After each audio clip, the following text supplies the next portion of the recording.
Ernakulam rural എസ്.പിയുടെ camp ഓഫീസിന്റെ മതിൽ തകർത്ത് വാഹനം ഇടിച്ചു കയറി. വാഹനത്തിന്റെ ഡ്രൈവറെ ആശുപത്രിയിൽ പ്രവേശിപ്പിച്ചു. ഇന്നലെ രാത്രി 10 മണിയോടെയായിരുന്നു സംഭവം. വാഹനം അമിത വേഗതയിലായിരുന്നുവെന്ന് ആലുവ റൂറൽ എസ്.പി മാതൃഭൂമി ന്യൂസിനോട് പറഞ്ഞു.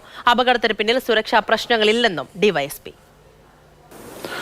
രാത്രി 9:45 കൂടിയാണ് എറണാകുളം റൂറൽ എസ്.പി വൈഭവ് സക്സേന താമസിക്കുന്ന വീടിന്റെ മതിൽ തകർത്തുകൊണ്ട് വാഹനം ഇടിച്ചു കയറിയത്. ഫോർച്യൂണർ വാഹനമാണ് ഇടിച്ച് കയറിയത്. വണ്ടിയുടെ മുൻഭാഗം പൂർണ്ണമായിട്ടും തകർന്നിട്ടുണ്ട്. ഗേറ്റിന്റെ ഭാഗത്താണ് വണ്ടി ഇടിച്ചു കയറിയത്.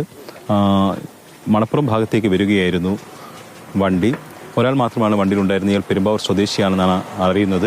ഈ വണ്ടിയുടെ എയർ ബാഗുകൾ മുഴുവൻ, സുരക്ഷാ എയർ ബാഗുകൾ മുഴുവൻ തുറന്ന നിലയിലാണ്. അത്രയ്ക്ക് വലിയ ആഘാതത്തിലാണ് വണ്ടി ഇടിച്ച് കയറിയത് എന്നുള്ളതാണ്. അപ്പോൾ ഇത് നല്ല സ്പീഡിലായിരുന്നു എന്ന് വേണം നിലവിൽ അനുമാനിക്കാൻ. എന്തായാലും അത് സംബന്ധിച്ചുള്ള അന്വേഷണങ്ങളും CCTV ദൃശ്യങ്ങളൊക്കെ പരിശോധിച്ച ശേഷം മാത്രമേ അതിൻ്റെ കാര്യങ്ങൾ വ്യക്തമാകുകയുള്ളൂ. സന്ധ്യയോട്ട് തന്നെ നല്ല മഴയുണ്ടായിരുന്നു. ഒരു 9:45 കാണും. ആ സമയത്തും നല്ല മഴയാണ്. ഇത് വാഹനം നല്ല സ്പീഡായിരുന്നു. സ്പീഡിൽ വന്നിട്ട് ഈ മതിലോട്ടം ഇടിച്ച് കയറുമായിരുന്നു. പിന്നെ ഭാഗ്യത്തിന് ഈ ഭാഗത്ത് ആളാരും ഇല്ലായിരുന്നു.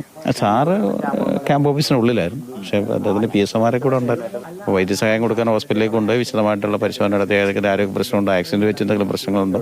അപ്പോൾ സാർ അതുകൊണ്ട് പെട്ടെന്ന് തന്നെ ഹോസ്പിറ്റലിൽ ഒരു ആംബുലൻസ് വിട്ട് അവിടെ പോയി ഡോക്ടർ വിശദമായിട്ട് പരിശോധിച്ച് കഴിഞ്ഞു. ഇപ്പോൾ നിലവിൽ കുഴപ്പമില്ലായിരിക്കും. നാഷണൽ ഹൈവേ നിന്നാണ് ഇങ്ങോട്ട് കയറി വന്നത്. ഇവിടെ നിന്ന് നേരെ മണപ്പുറത്തേക്ക് പോവുകയായിരുന്നു. അല്ല, ഇവിടെ കുറച്ചും കൂടെ നമുക്ക് ദൃശ്യത്തിൽ നിന്ന് കാണാൻ കഴിയും. ആ ഗേറ്റിനോട് ചേർന്ന ആ പില്ലറിലേക്കാണ് ഈ വാഹനം ഇടിച്ചു കയറിയത്.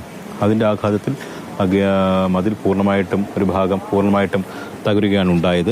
ഗുണ്ടകളെ ലക്ഷ്യം വെച്ചുള്ള റെയ്ഡുകളും അതിനെ തുടർന്ന് സംഭവവികാസങ്ങളും ഉണ്ടായ പശ്ചാത്തലത്തിലാണ് ഇങ്ങനൊരു അപകടം ഉണ്ടായത്. അതുകൊണ്ടാണ് ഇതിനകത്ത് മറ്റെന്തെങ്കിലും കാര്യങ്ങളുണ്ടോയെന്ന് കൂടി പോലീസ് പരിശോധിക്കേണ്ടി വരുന്നത്. വലിയ വേഗതയിൽ വന്ന വാഹനം നിയന്ത്രണം വിട്ട് SP-യുടെ താമസിക്കുന്ന വീട്ടിലേക്ക് ഇടിച്ച് കയറുകയായിരുന്നു. എന്തായാലും ഭാഗ്യത്തിന് അകത്തേക്കൊന്നും കയറിയില്ല.